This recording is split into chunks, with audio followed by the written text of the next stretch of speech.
Bye, Tom.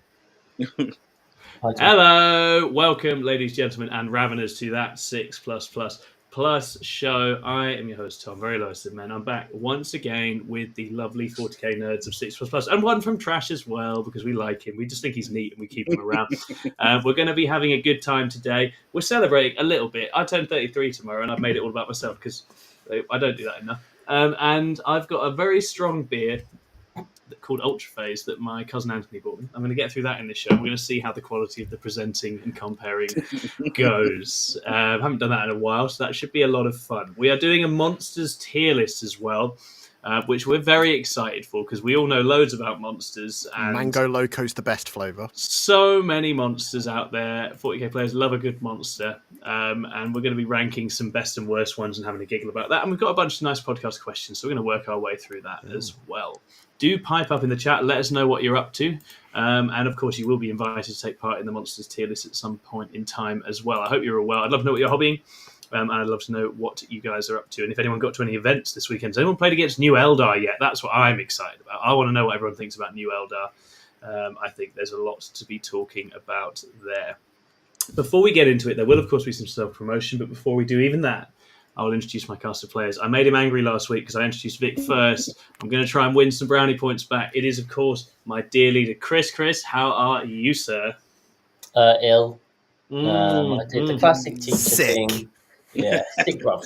No, I did the classic teacher thing of, it's half term, excellent, I feel great, can't wait for this nice, restful, relaxing week off.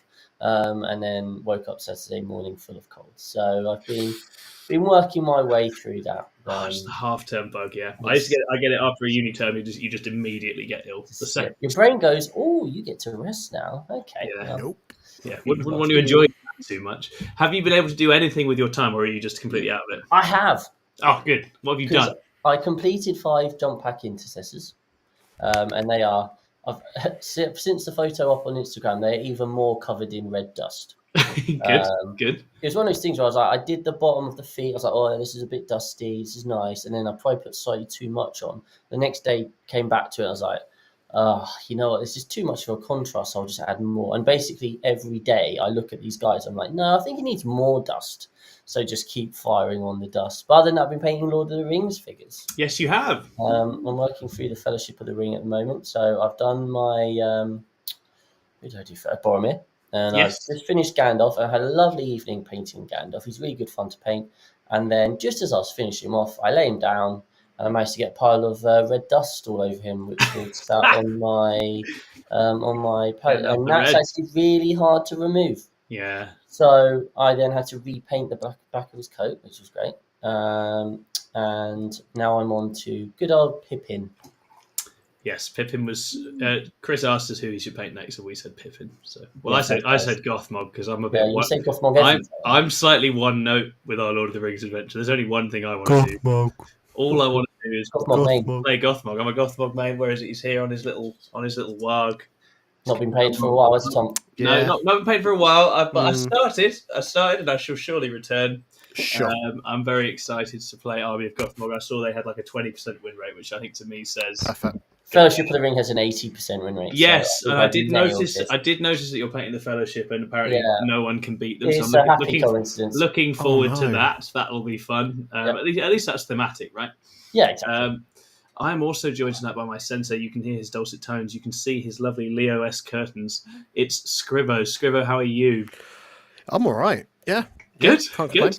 I forgot I was here for a second. Then I was like, in the moment I was just watching, staring into just watching Ben's Crocs off shot. Just can see them. Just distracts me every time. Wonderful. And John, have you done any hobbying 40k? It's adjacent related activities. I built a Predator. Oh. A Dimos pattern Predator though, so it looks pretty. That's very good. So it'll be great when it gets Legends. It's going to be black and red, so it can be whichever army I want it to be. One of your Angels-related armies. No, that's exactly. Good. The Red Angels, the Angels of Death, the Blood Angels, the Dark Angels. So many options. Who knew? This guy knows how to do Space Marines in 10th edition. He's covering all his bases. Yeah.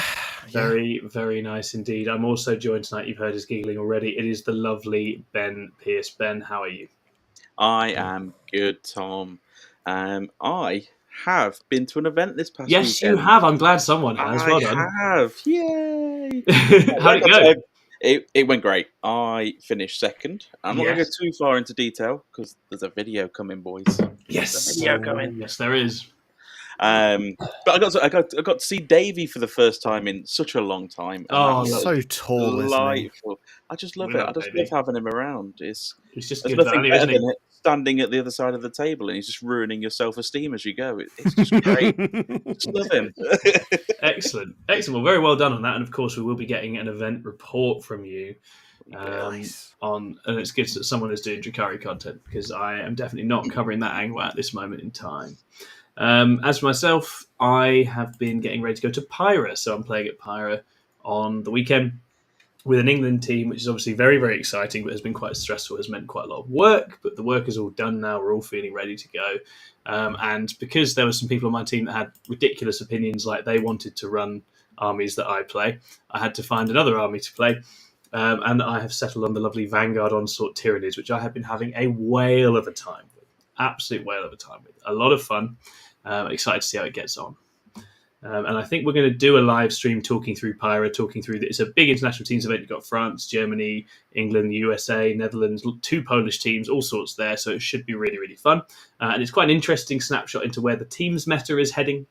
An interesting mix of armies going and interesting new approaches. And of course, it's the first big teams test for the Eldari. They're out in force. So I think there's some interesting things to look at there in terms of the list. There is one list I'm madly in love with that involves 33 jet bikes, but we'll talk about that when we do our live stream. All right, we are going to shout out some people in the chat, then we'll do some promotion, then we'll get on. B-Mob's here. Hello, B-Mob. Pickleaxe is celebrating 7 months of membership, says happy birthday. Thank you, mate.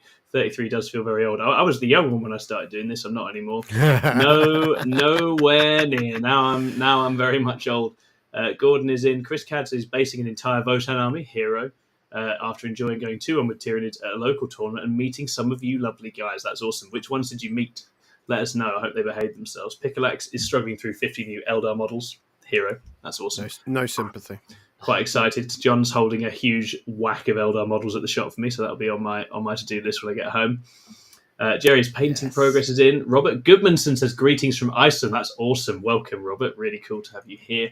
And then Johnny Mars asked, gentlemen, I need the opinions of the council. Can Inquisitors lead various kill teams, specifically the ones that could be led by leaders that can lead intercessors? Because Inquisitors can lead Imperium battle line infantry. You know what? I have no idea. I have absolutely no idea. Based on what you said, I say yes. But if Jack Tight's in the chat, don't listen to Jack. Don't listen to Jack. Yeah, absolutely don't listen to Jack. No, Jack, if you're listening, if you're in, then let us know. If anyone else who plays Death Watch or anything knows, yeah, absolutely. It's not something any of us solve play. it for us, chat. But do be wary of anything Jack Tight says, because as we know, he's a dirty cheat. You've got to watch him. Poopy bum face. He is. He's awful. Reddit hates him. Yeah, Reddit got really angry for about a minute. We had to intervene on his behalf and reassure them that, in fact, Jack Tight's actually quite a nice lad, despite being our nemesis. That's how cool we are. Arad's in. Hi, Arad. Of course, Angron, lovely Alex Fowler is in. Pod draw in 20 minutes. Alex, if you could just shout out our pod when we get it, I would love to know. Obviously, the big one is the USA in there. That obviously makes it quite spicy day one. And yeah, congrats on a month of membership as well. And he's been playing a lot of TTS, a lot of it with me, and no King of the Ping game. So sorry about that. We have played, yes, we've not, for those Englanders in the King of the Ping, we've been very busy. We will get into King of the Ping when we get home. Aaron Wilson is in as well. Picklex says, how can anyone have anything bad against Jack? Oh, he just got a rule wrong. Which can happen. And then obviously the internet is very unforgiving and there's actually I think we had a question which was sort of about good players and standards and stuff from the other week. So maybe we'll get into that a little bit later on. And Picklex said, I've never enjoyed scoring so little over 2 games against one person. That's a lot of our experiences against Jack Time. You have a wonderful time, and you often lose as well. All righty. We're going to move it to a self-promotional place because we are very good at self-promotion, possibly the best. Then we will roll through into a Monsters tier list. Chris, is anything happening next month that people might want to be aware of? Funny you should say that, Thomas, because in 1 month, it is the world's first ever 6++ Grand Tournament. Amazing. And Unreal. There are still 10 opportunities for someone to go. Because we sold 50 tickets. It's a 60-player event. Preparations are in full flow at the moment. Spending all of the money. Just spending it all on prizes. We're just like, no, we love that. Don't want to make any money out of this. Let's just give fun things to different people. More the merrier. Yeah. So yeah, we've got WhatsApp groups, we've got an announcement WhatsApp group and just like a chat WhatsApp group, which is nice and busy. Lots of things going on there. The goodie bag's shaping up nice. We're getting the stream prep. We're gonna have a good fun prize draw where there's going to be some lovely goodies there, where we're going to be splitting the money between half going to charity and half going to the costs of us running our next event. So yeah, great bunch of people going. So if you are looking for an event in March the 15th and 16th in Barnsley in the United Kingdom, for those of you who are on the competitive 40k Facebook group, you would have seen that there were some poor Americans who were confused. Very confused. But I hope they all make it. I'm looking forward to seeing them. Yeah. I think Americans flying over for a visit to Barnsley feels like a really good use of their weekend, so I strongly encourage it. Damien says, what's the dates for the GTN location? I'll try getting the missus drunk and agreeing to it. I mean, that is the foundation. That is incredibly smart. So it's March 15th, 16th. It is in Barnsley in the north of England. Most importantly, we're all going to be there. Loads of awesome people are going to be there. It's on WTC terrain. We've got 1 million prizes. We had literally a conversation today, like saying, shall we just give better prizes for being a best sport than winning the event? And we were like, yeah, we'll do that. So there's going to be a lot of lucrative prizes, and all you have to do is turn up and just be a nice person. And you've got a very decent chance of winning those things, which is very, very exciting. And it'll be a proper best sport like grading. So it's going to be a real stuff, a very quick Google Doc type thing where you're rating your opponent in 3 different categories out of 5. So it's going to take like 30 seconds to do. But at the end of it, you yourself will get a good grade or a very accurate grade of your sportsmanship across the game. And at the end of the event, you're going to be able to get your aggregated scores back as well. So you can kind of get feedback on how your sportsmanship was and that sort of thing. So yeah, it's a thing we're just trying to push really. We're just trying to make it a complete event. So very much the goal. And I say we're well on our way to hitting our targets. And then if it's a success, which we're really very confident at this stage it will be, we will, of course, do others in the future, which is really, really fun. And of course, shout out to Prestige Wargaming. Nightbot has their back in the chat. Wonderful venue. John Swallow is a wonderful man. We're really excited to go up there and hang out with him and see his lovely venue as well. I miss when Nightbot used to shout abuse at strangers in the chat. You know, that was a different era. I'm sad. We need to do something. Can we program that in Scrivo? I think whatever it was we took out, let's just put it back in because it added a nice variable. It was capital letters. I'm pretty sure. Was it capital letters? Oh man, really, really funny. Okay, on the other self-promotional side, I mean, the main thing is obviously you guys see it. We're putting out lots of content. We've still got lots of videos rolling. We had a wonderful week last week. We had some awesome videos on Orcs from Scrivo. Ben's got reports coming out. He's doing interviews with rising stars in 40k, and I'm excited to see who else he picks because I think that's a great series. I think it's got legs, and I expect to see more of those. We had another fight night. We had Aiden of Disgustingly Resilient playing against Jack, Death Guard versus Tau Empire on the fight night. So some really cool stuff. Davey's just done a video on the weird and hot takes about Tyranids for Bugwatch. So there's all sorts going on. If you like that kind of thing, hit the old like and subscribe. Leave us a comment. Help us get to even greater heights. We are not stopping till we have a yacht that we play 40k on in Monaco. You know the idea.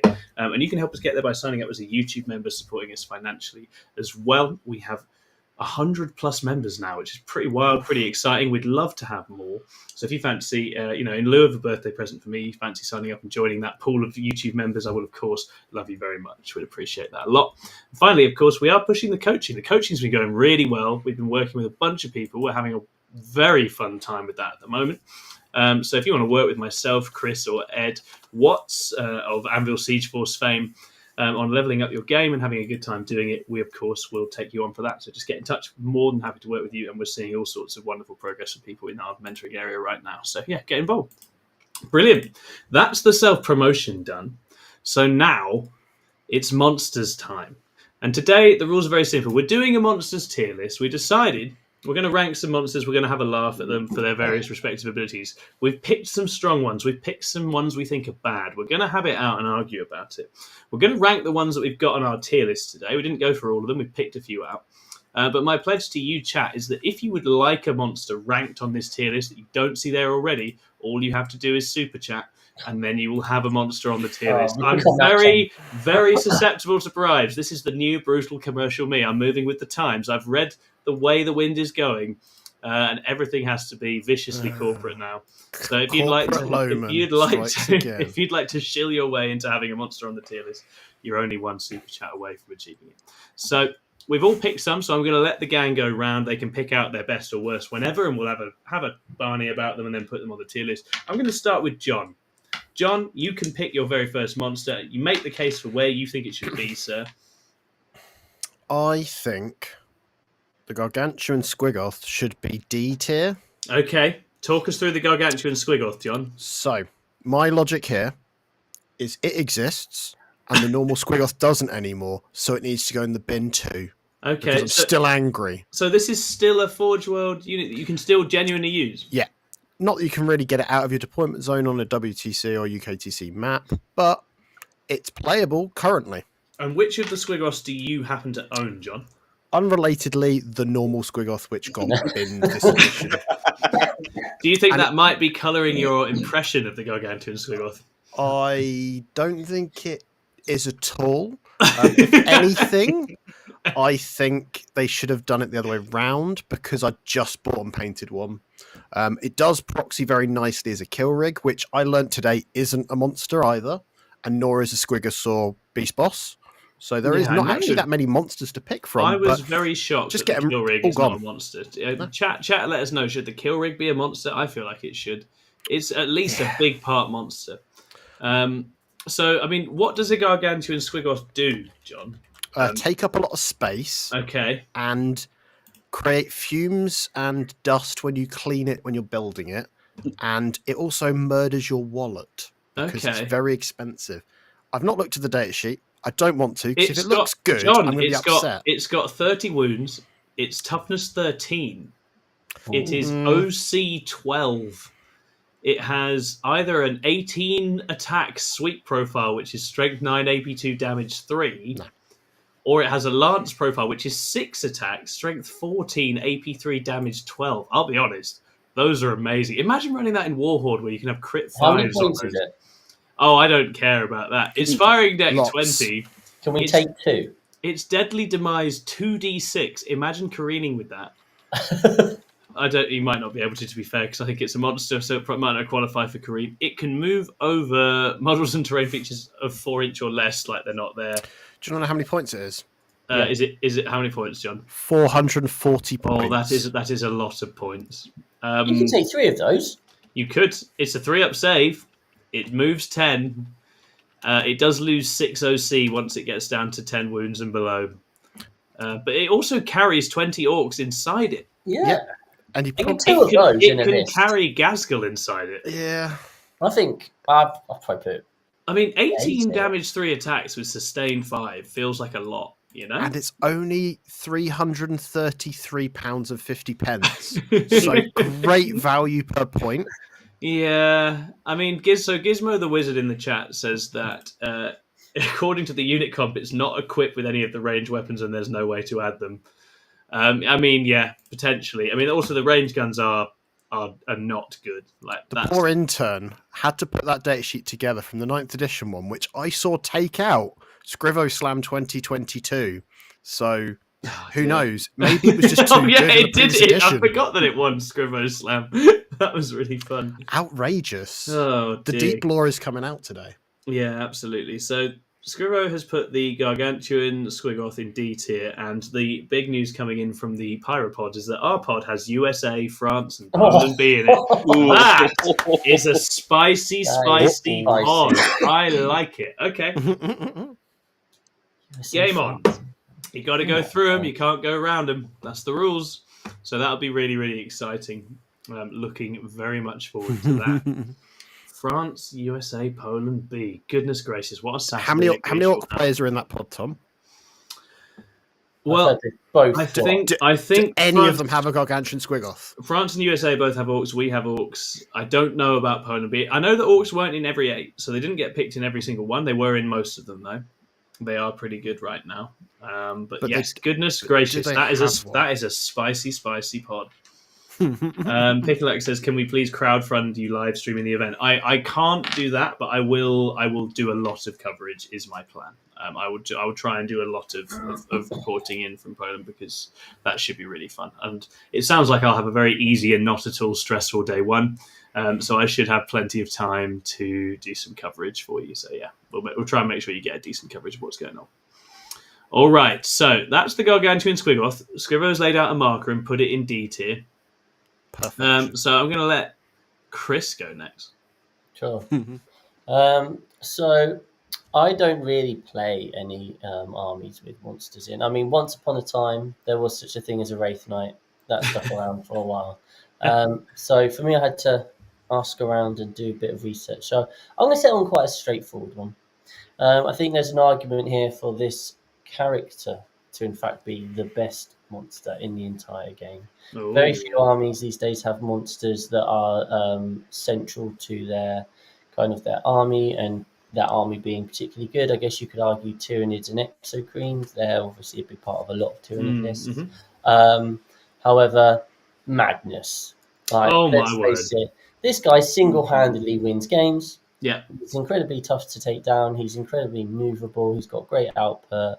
He's just an all-round package, and unique. Funds were such a big part of, or have been such a big part of the top of the meta for so long, and he is the number one reason, right? None of these lists that were doing well were without Magnus. Like, he's central, and I think that's interesting, because so many armies don't have that. I mean, you obviously got World Eaters and Angron, and I was torn between choosing like Angron and Magnus.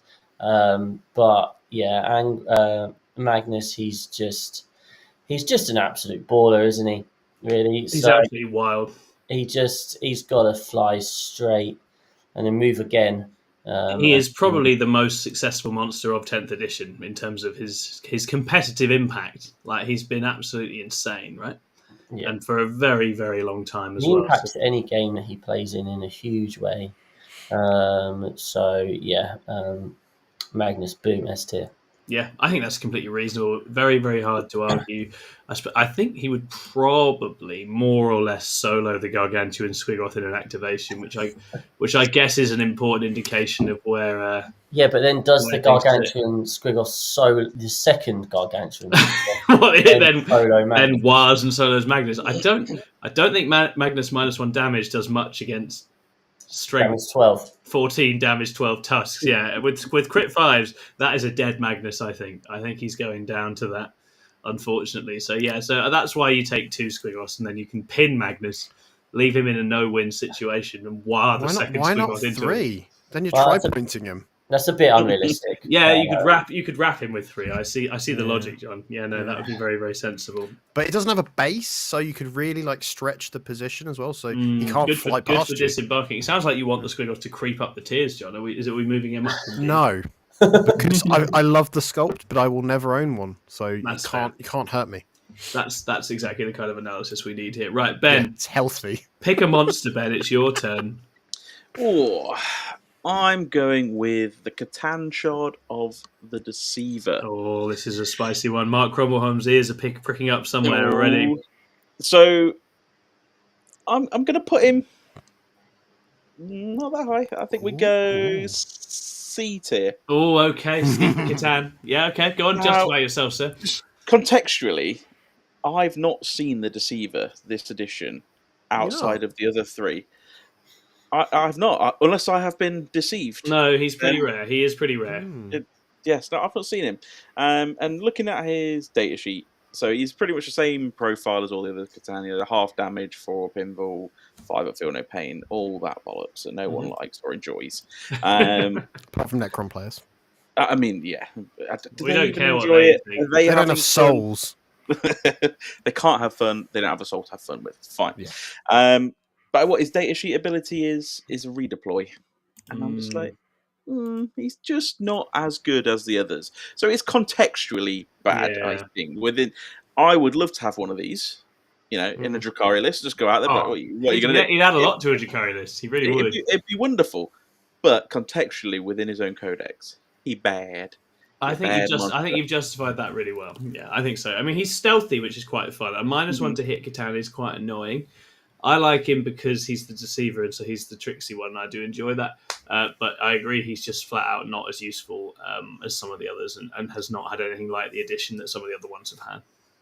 It's quite sad, because the past he was quite cool, right? He used to be able to teleport things around. I have a very, very fond memories of the Deceiver because for like the second half of 8th edition, I played Necrons, and the list was like triple Doomscythe, triple Doomsday Up. But you had the Deceiver because he gave you a redeploy after you knew who were going first, and it wasn't only in your deployment zone, so you could just go and I'm going first. Here's 3 Doomsday Arcs, 9 inches away from your deployment zone, getting angle. And here's 3 Doomscythes firing off 1 billion mortal wounds, and that's half your army gone. And it is honestly remarkable that he has failed to keep those rules. I'm shocked. It sounds like that was interactive and reasonable gameplay that should have been left in. Game. Yeah, I enjoyed that list. He did keep one thing, and it's the same sculpt he's had for over 20 years now. Yeah. That's something that works against it, so. Yeah, that is true. I quite like his sculpt, though. Yeah, it's aged well. He's a stupid, sexy star god. He looks good. He looks like he's having a good time. Mine's quite niche because I lost half the face. When I cut it off the sprue, I cut off half his face. So I had to I just fuck it and just super glued it on. Obviously, no one ever notices. But one guy was like, "Oh, you've got like a unique face on your Deceiver." Unique. I did that on purpose. Yeah, completely intentional. Nothing like accidentally cutting a model off on the sprue. That's always a tragedy, isn't it? I hate it when that happens. Yeah, absolute disaster. Right, for my first bit, obviously I'm a Tyranid main these days, so I've noticed it. I've gone with the Norn Emissary. I am going to make the case. I think the Norn Emissary is probably an A tier monster at this moment in time. I don't think it's essential, so it's not Magnus. It's not you must have it, but my goodness, the Norn Emissary is an absolute pest. It's very, very durable, and crucially, it is 15 OC on a safe objective on one side. I think it's a very good combination of things to bring to a NID list. I put a lot of value in it. I think it's a very punchy, powerful monster. It's very, very nice with its Feel No Pain. You pop that in Invasion Fleet, you can have 2 5-up Feel No Pains running around on big monsters at the same time, which is pretty spicy. And they really, really love these new stagey, hidey UKTC ruins, right? Once no one gets on one of those, you're not digging it out because you can't shoot it. And if you go and fight it, it's pretty obnoxious to try and shift. So I think these do a lot of work in Tyranid's list, especially Assimilation Swarm. I think I really, really rate the Norm Emissary. It got a little points drop as well. And yeah, I think it's really, really, really cool. So I rate the Norm Emissary very highly, and I think especially in Assimilation Swarm and Invasion Fleet, you can do wonderful things with it. And I'm always very glad not to be facing one in a Tyranid list. I think it's very, very powerful and having a very nice sort of late stage. It wasn't the choice at the start when it came out, but I think it's sneaking into lists a lot more now in Assimilation Swarm and doing a lot of work there. Arad asked, what tier does Moth come in at? That waits till the end, but you may have some idea already where we'll land on Moth. But obviously, there's a discussion to be had. We need to talk through Moth in some detail, but we always leave Moth till the end. Okay, that's our first 4. I'm going to bring it back round to Scrivo. Scrivo, what's your next pick, mate? So I'm actually going to go with another Necron Catan. Ooh. And I've gone with Transcendent for the opposite reason that his datasheet ability, which is that if he advances, he gets to scoot forward, I find just makes him a little bit better. I don't think he's something you would always want in a list, but I think he's kind of B tier, I think. Just, it feels like a thing that I like it good enough that I will take 2 of them in a list. And that's a sign that it's at least a good thing. The fact that generally, if you're going to see Shards of Catans, it's one of the ones you'll often see. Yeah. But ironically, never the actual model, because most people don't own a Tesseract Vault and don't want to. Because who spends that sort of money on things where it's bigger than the table?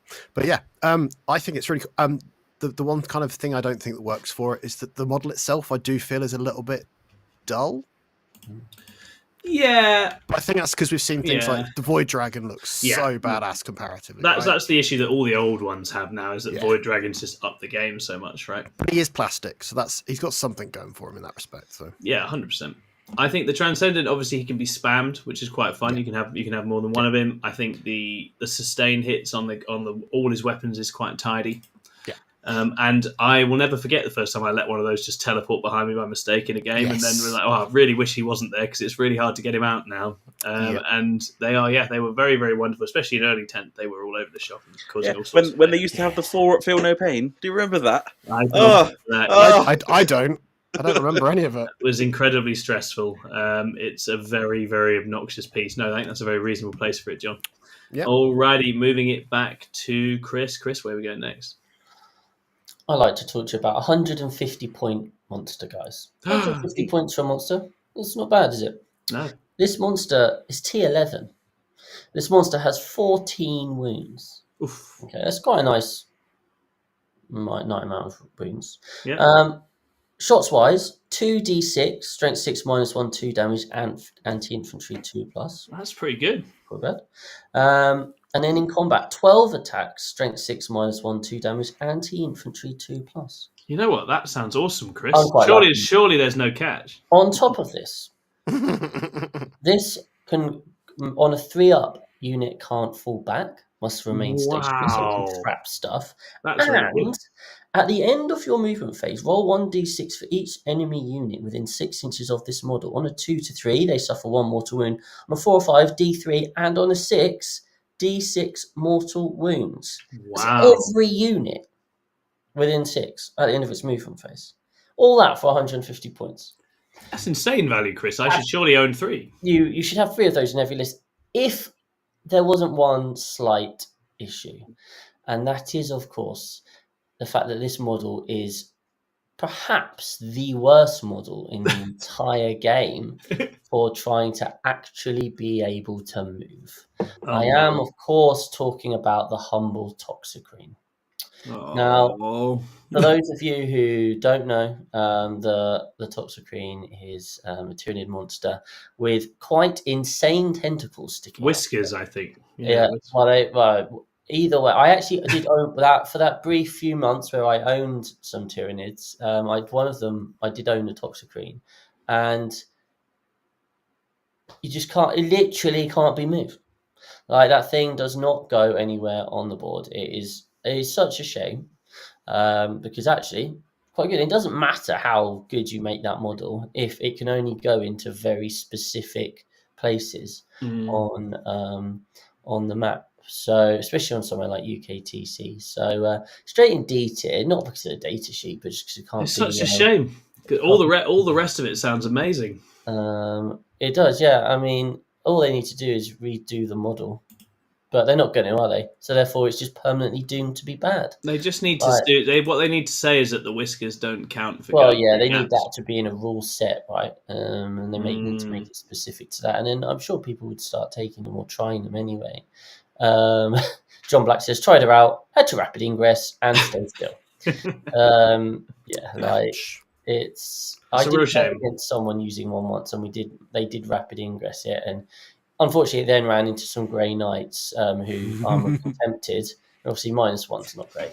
But there's enough utility there, and it's quite hard to shift. I think if it was something usable, you could see people trying running 3 and just see what happens. But other than that, sad times. Yeah, there's a degree of irony because it can trap others, but also it traps itself at the end of the day, and it just gets stuck before it ever gets to give the cuddles that it so desperately wants to hand out. I'm not trapped in here. You're trapped in with me. All right, Benjamin, it's your turn. I think I'd like to take a trip down Grandfather Nurgle's path. Oh, let's go with the Great Unclean one. Oh, now, my lord. Slight caveat here. I would like this to be a Great Unclean one with that specific enhancement from the endless gift. That's it. Enhancement. He is the gift that keeps on giving. So, after the balanced status late where they all got their own shadow within 6 inches, this guy was just ridiculous. Yes. And every time, I see him across the table. I always fall for the same damn bait, and I'm like, I can do it. And every time, pretty sure, yeah, every time, without fail, I get it wrong. We all think we're going to be the one, don't we? It's there, and it just never happens. So I'm going to say this guy goes in A tier. Yeah, I mean, he's been phenomenal for Demons. He absolutely phenomenal. Absolutely. I think just pure utility. Like, he's not the killiest of guys. He'll do some work. But the fact is, he'll just sit on that central objective, and idiots will keep throwing models at him, and he will just keep laughing his big green belly off all day long. I've killed him once, and that has ruined it for me because now I try to kill him every time. And I should never, if I'd not succeeded, it never would have happened. I played Franco at LGT, and I went for it, and just nothing happened, and I never should have tried. Should have tried at all. I'm just going to shout out the chat. Obviously, Ultimate Funk has joined us. There's some questions about the monsters. Yeah, we've picked some monsters. We didn't want to be here for the entire evening, but what we have done is pick 2 we thought were good, 2 we thought were bad, and we're going through and justifying that. And as Scrivo has correctly said, if you want to get a monster added to the ranking, all you have to do is sling us a cheeky super chat, and we will, of course, entertain your choice. No problem whatsoever. So that's the Great Unclean one going in there. I mean, he is phenomenal. I don't think he's far off S, but obviously Demons are off on a Slaanesh hunt right now, which maybe does dilute his appeal a little bit. I think he's really, really good. Smells a bit funkier now. You know. I'm going to. Where am I going next? I'm going to go with the. I'm going to keep on my Tyranid main thing, and I'm going to go back to the Tyranid monster pool. And poor Davey. That's all right. he'll cope. I'm looking forward to being on Bugwatch. I can't wait. It's going to be a great time. Really good. I'll hold down that show till I get bored and do something else.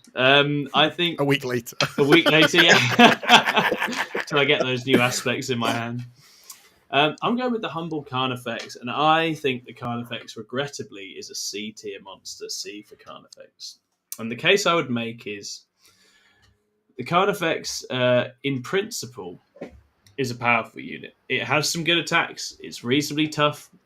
But its basic issue is that it's very inaccurate. It hits on 4s, and you need to put it with Old One Eye to actually make it effective. So you will see 2 Carnifex with Old One Eye as a unit. That is a unit that does exist, and it is not bad, and it is definitely playable. But for me, it's like, well, if you have to have Old One Eye, you're already going up to quite expensive points, which is already diluting its value a little bit. On its own, you never see it. A solo Carnifex doesn't work, really. So that's already a little bit of a shame for the Carnifex. Then the second thing is it has Blood Surge.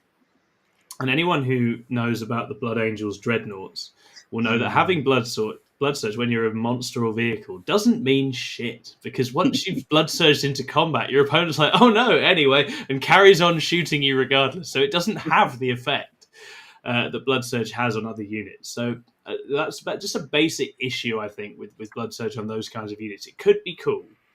But ultimately, tagging things doesn't help you unless your opponent somehow, sort of completely catastrophically fucks up. They're always going to be able to still continue shooting. And the Carnifex on its own, even with the 5-up Feel No Pain and Invasion Fleet, doesn't stick about terribly well. So I think as a Carnifex enjoyer, I would love for individual Carnifexes to be good. And so my petition to Games Workshop is to make sure next time you can run them solo and have that be a legitimate time as well. That's what I would like. And I am, of course, a Tyranid's main, so you should listen to my opinion. Uda says no Tyrannofax. Tyrannofax is a very good shout. It'd be very interesting to talk about the Tyrannofax, but it's not one of the ones we've picked. All right, we're going to move it back around. I'm returning to John. What is your next pick for Monster Men? So, I went for the most non-monstery monster I could find. Okay. Where he's so non-monstery in the movement phase, he isn't a monster, essentially. So I've gone with Lionel Johnson, the Primarch of the Dark Angels. Okay. I think he's A tier. I don't think he's good enough that he's in every list. Nice. Okay, yeah. I feel like he at least adds something of merit that you don't necessarily get from other units if you went one unit to one unit. So, like, you could put Deathwind Knights in instead of him to deal with monsters, but if they then had to go into some infantry or something that isn't very monstery, they'd struggle.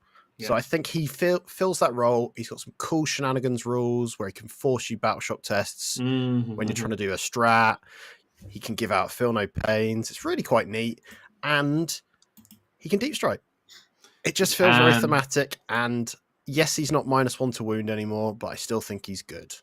He's pretty fantastic. I played against the Dark Angels list with him in the weekend, and obviously for melee Tyranids, I'm looking at that like, I can't interact with him in any way. So my whole game was stopping him going places because I couldn't do anything once he was there. And that's a pretty powerful unit to have in the arsenal, right? Yeah. The Ultimate Funk says, Paul James's Lionel Johnson felt pretty S tier against me on Sunday.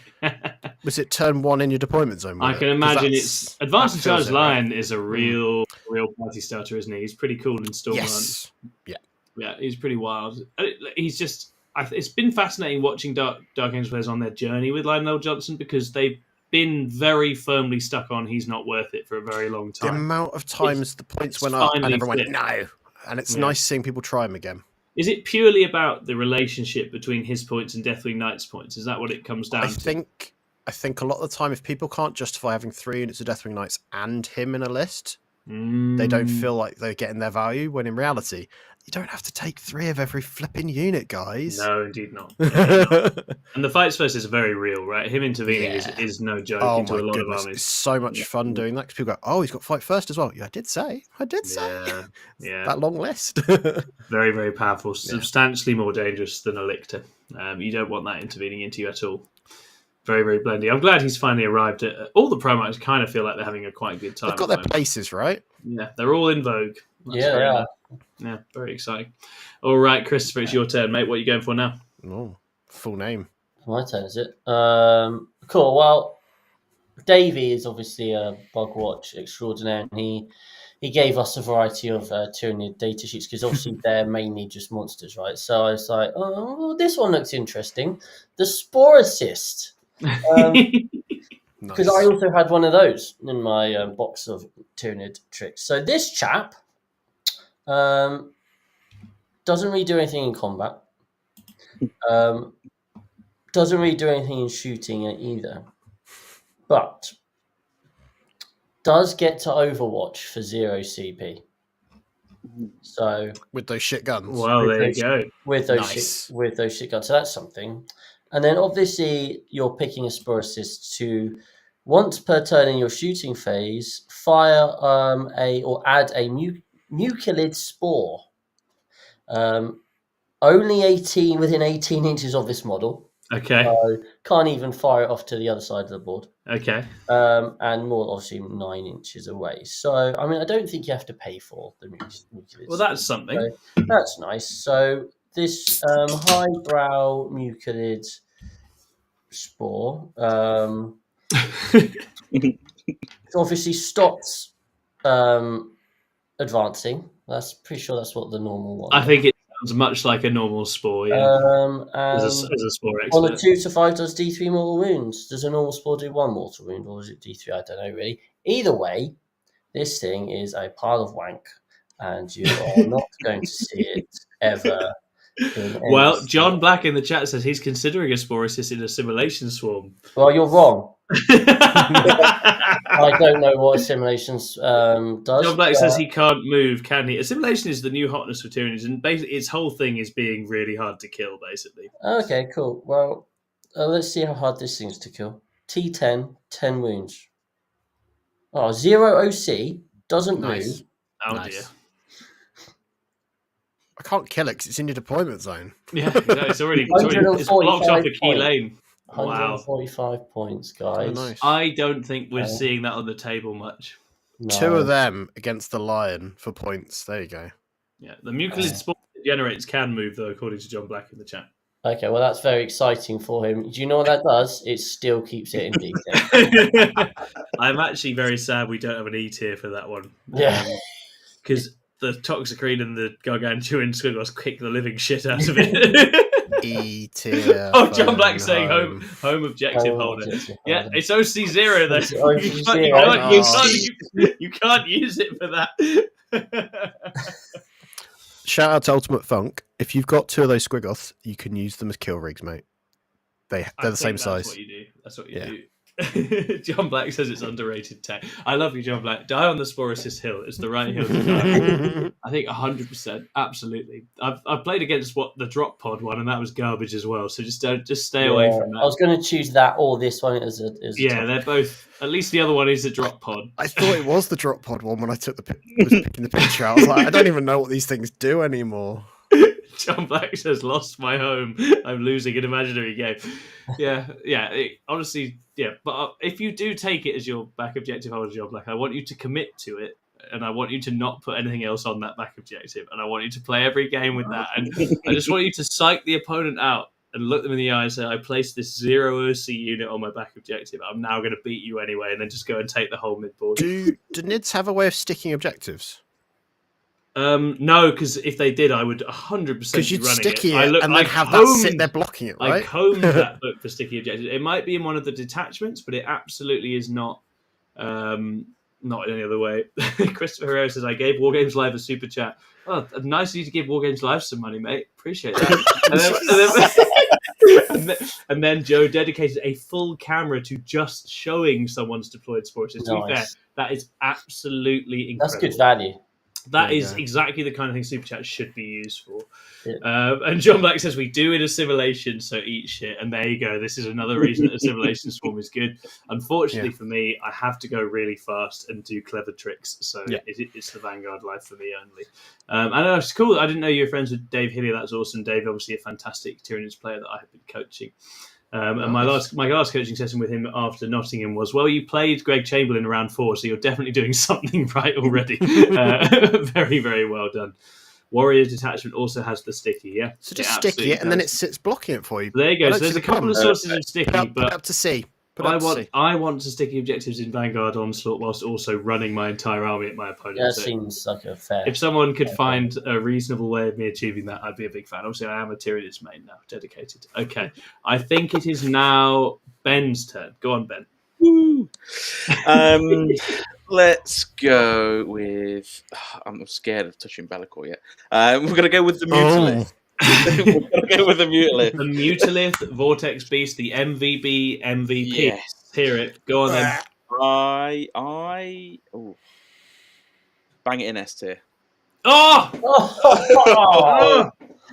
Let's just get it in S tier. So what does this thing do then? And why Thousand Suns get all the monsters that people care about? This guy. So what is he? Hang on, let me pull up his stats. This is how much I've thought about this guy. Quite bananas.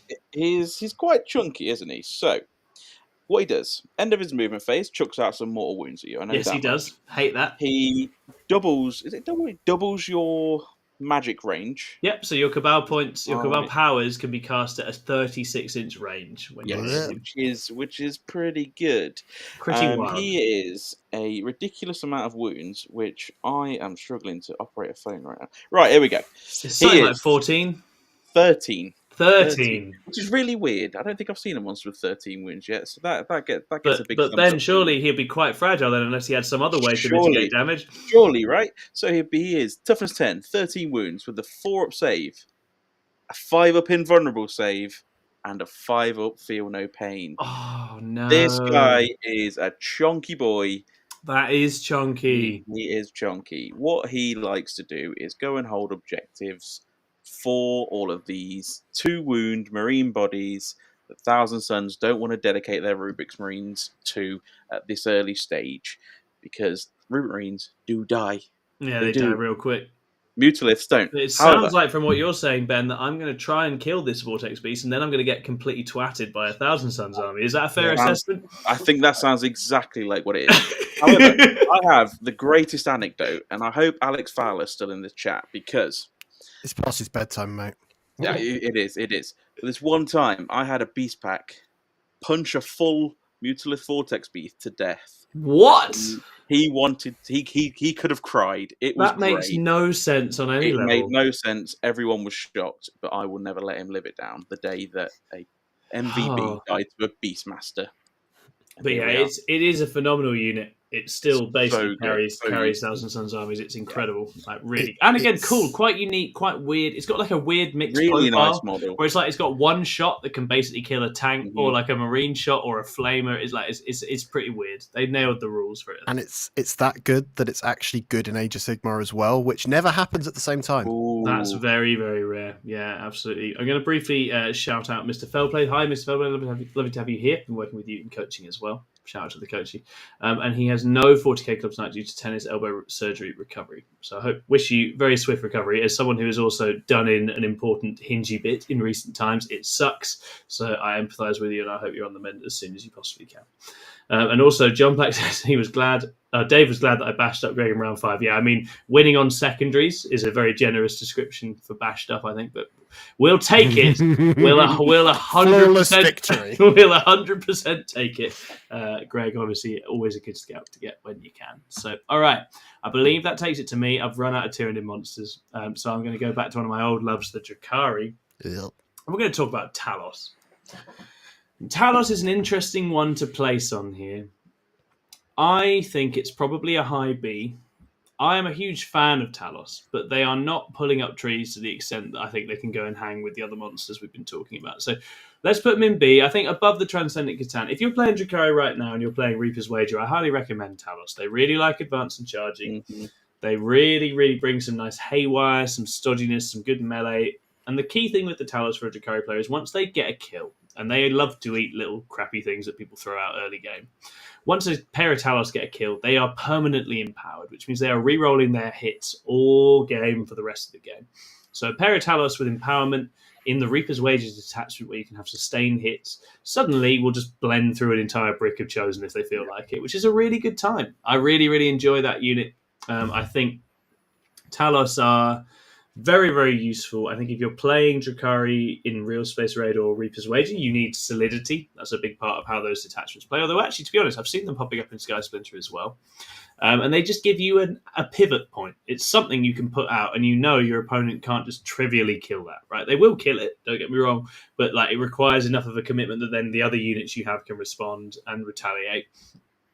And it's fun having what is essentially a combat monster that can also occasionally just trivially kill a tank with its guns because the haywire goes up. Chris will know because I played some Talos against him, didn't I, Chris, when you were testing Solar Spearhead? Yeah, that was fun. That was a really fun game. Yeah, nothing to say about that. Okay. So yeah, good in the Custodians matchup. Chris loved that game, and that was really, really fun. Let's have a fun evening game. It's like 11 o'clock at night. I'm not just deploying the line. It's fine. Oh, I've gone second. Oh, I've lost all my vehicles. Oh, cool. Well, I guess I've got to go to bed at a normal time anyway then. It all worked out, didn't it? Yeah. Right. We have our first super chat from Christopher Herrera, you absolute hero. And a reminder, if you want us to look at a monster that's not currently on the tier list, all you need to do is super chat and we will, of course, rank and discuss a monster. So he wants to know where the Tyrannocyte goes. The humble Tyrannocyte. So if Scribo can find us a Tyrannocyte, this is the Tyranid drop pod. Okay? Is it? So let's have a think about the applications of the Tyrannocyte. Is this the thing where you could put a Tyrannocyte inside a Tyrannocyte? Is that a thing you could do? It can. Right. Now, I don't know if they fixed it, but technically, it can carry 20 Tyranid infantry or 1 Tyranid monster. I think they've, with a wounds characteristic of 12 or less, which it's worth saying the Tyrannocyte is. Each infantry with a wounds characteristic of more than 1 takes up a space of 3 models. So it can have a brick of warriors in it, or it could have 20 Hormigants or 20 gargoyles. And of course, it works like a normal drop pod, so it can come in early, it can drop down. It has some bioweapons, a smattering of strength 5, AP1 damage 2 shots. It has some flensing whips, a smattering of strength 7, AP1 damage 2 attacks.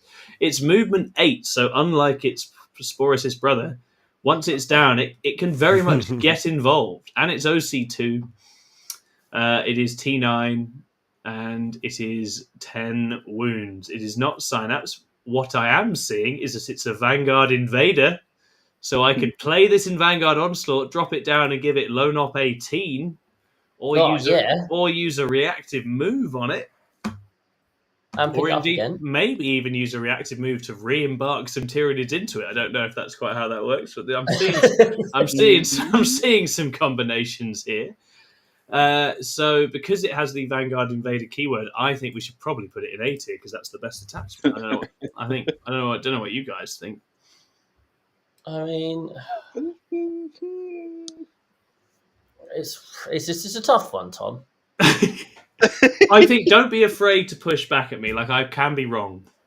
I mean, it has OC too, so it's got to be better than that. It's got OC. It's definitely, it's undeniably better than the Sporus is. It's already at least. What I'm it's better than that. How many wounds does the Toxicrene have?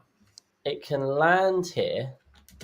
We already know. So, we're sitting about there. It's made of plastic, so it's already better than a squig The off. Toxicrene has too many wounds to fit. I was thinking you could put that's how you get him around the terrain. You drop the drop pod in, and then he just bimbles out of the drop pod, but he can't. So what Tyranid monsters can you get in him? You could have a Neuro Tyrant with its flamer. You could have I play Tyranids. I know how to play Tyranids. One of those Carnifexes. You could have a lone Carnifex, which, as we've already discussed, is a good choice. You could have old One Eye. He could be in there. Mm. And I think without the unit, he's not very good. There's an Exocrene fit in there. I don't think so. I think it's too many wounds. Pretty sure. Does a Maliceptor fit in there? I don't think it does either. It's 14. 3x3 Pyros, John Black says. That's 14 wounds as well. Pyrovores. Okay, so in Assimilation Swarm, you go all in with the Pyrovores because they can get the Feel No Pain. Because I speak Nid. I know what your people like.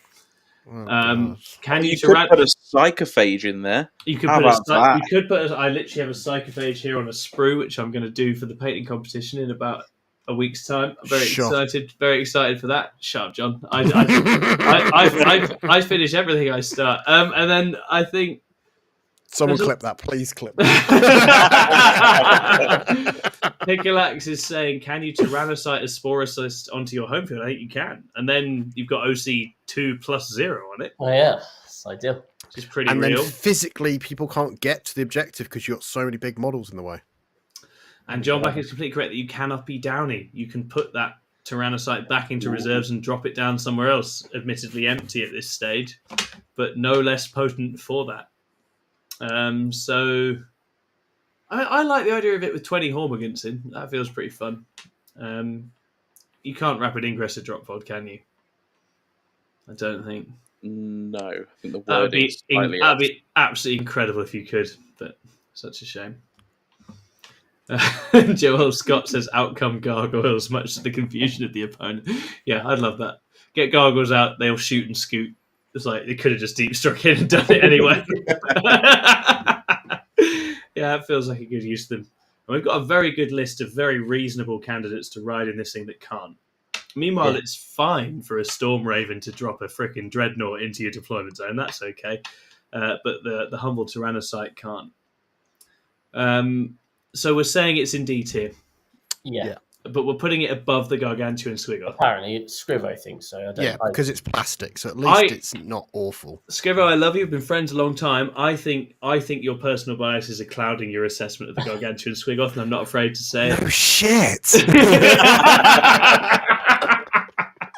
If someone would like to give me one, I would own one, but not for 333 quid. If you super chat Scrivo Gargantuan Squiggle, he will play it for the rest of the year.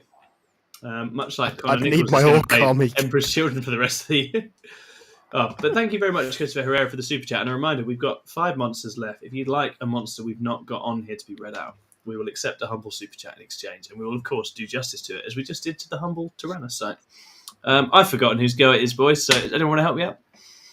You did Talos last? Yes, that's right, John, I did. So I think that's your turn.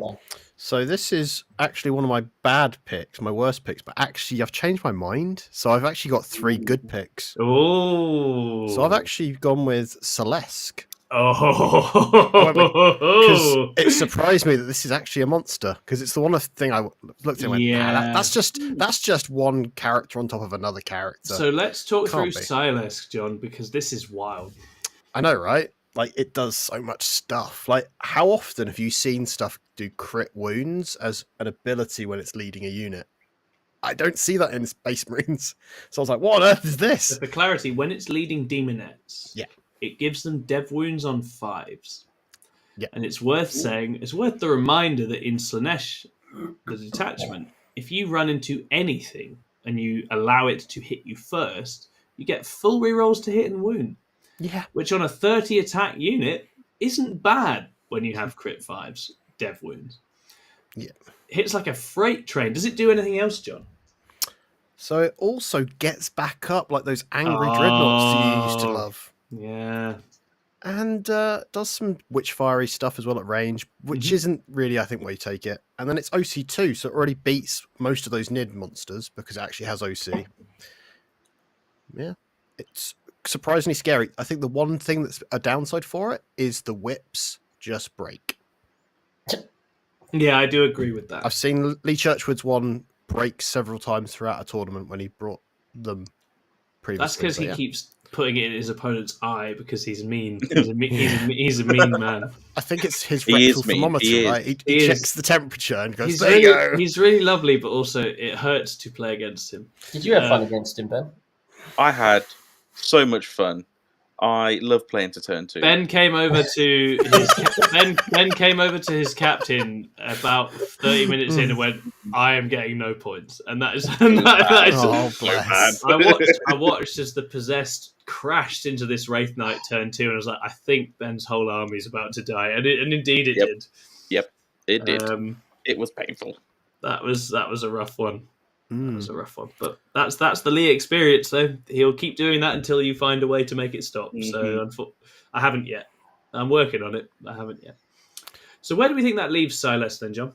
I think it's A tier. I don't think it's 100%. completely up in the S tier, but I think it's up there. I think it's a testament to how wild Slaanesh currently is that you might not always take that. But the reality is Slaanesh has so many dev wounds with full rerolls to hit and wound right now that it's like, that's an expensive package. But it's 120 points. I ran that unit in, I think I ran that unit in Night Lords for our King of the Ping last time. And even without the rerolls to wound, that's like 10 dev wounds on the attack with Demonettes. Like, it's very good. Very, very, very good. So, yeah, no, fantastic monster. Very, very good choice. All right, bopping it over to Christopher again. Christopher, it's your turn. Right. The forgotten hero. All Eldari players love a Wraithlord. Oh, God, I love them so much. It's quite a beautiful thing. It's a dreadnought. Unfortunately, it just didn't quite cut it. And then the new Eldari book came out, and suddenly all the Eldari players are very, very excited once again. So what's changed, Chris? Well, where's my phone? So basically, primary holding is the issue, isn't it, for Eldar? We all that's what I've heard. That's what Eldari players like to say. Oh, we may have all these tricks, but we can't hold primary. Well, the Wraithlord is the current solution to that problem. Okay. Just because he's a tough lad, he's only OC3, but he's T10, so he was higher toughness, but that's gone down to 10 wounds. He's got 2 up save. But, he just is a very useful platform, right? So he's got 2 bright... Well, you can have any gun you want, but he's probably got 2 But you will have 2 bright lances. He probably will have 2 bright lances. He will have 2... Casually having 2 very good anti-tank guns just on your shoulders is not a bad start. Yeah. And 2 D6 flamers as well. Yeah. That's not nothing. And he's got quite a nice ability. So... At the start of the game, you can pick a type, so infantry, monster, mounted, or vehicle, and you get to re-roll hits and wounds of 1 against that type.